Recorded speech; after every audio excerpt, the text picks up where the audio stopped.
The first thing I want to point out is that we are set up to use drugs that change the way we think and feel and behave. This is a really ancient tendency in humans, for sure. Since the beginning of recorded time and even before recorded time, we find evidence of pot shards that have fermented drinks in them.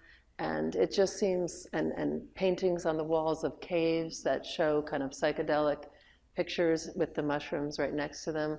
So this is not new, and it's almost universal. I say almost universal because there are a few communities, mostly in the Inuit communities in the Arctic, that have the misfortune of not being able to grow anything, and so there are apparently not a single mind-altering chemical to be found in a few places on Earth. And in those places, people haven't been able to use them. And not only humans, but throughout the animal kingdom, people use drugs. So, I mean, other animals use drugs. Birds look for fermented berries sometimes and purposely seem to take several of those until they're kind of tipsy. Elephants are known periodically to break down distilleries, or to, I guess it's hard to stop a herd of elephants, so they come right in, drink it up, and then everybody tries to get out of their way, but they do this on a kind of a semi-regular basis. So the birds, the mammals, my favorite example is from insects.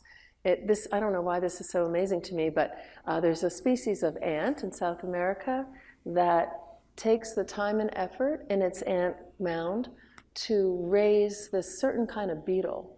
And these beetles are apparently very special because on the little beetle hairs on the back of their leg, they grow a fungus that the ants are interested in. And so the ants raise the beetles, they take care of them, they feed them, and this means that they can't have so many ant babies that they feed and take care of, so they sort of cut out some of their own interests to raise these beetles, and every once in a while they harvest the fungus, they all together eat it, and then they get very, very slow for like a day and a half.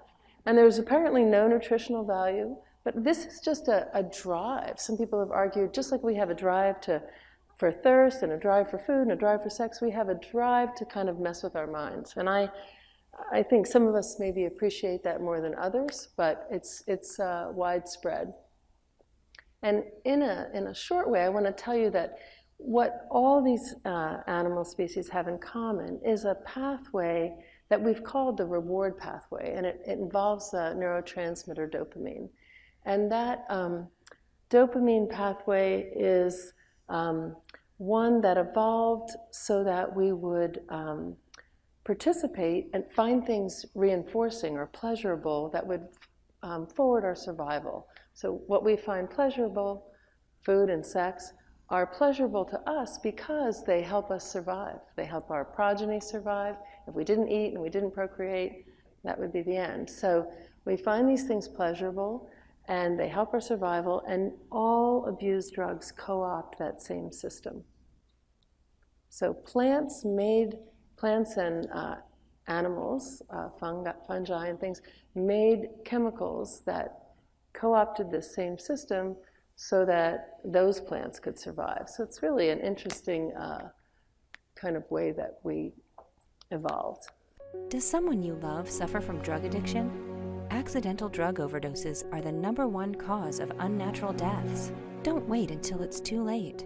Call our 24/7 helpline at 1-800-648-6734. A caring addiction specialist is awaiting your call.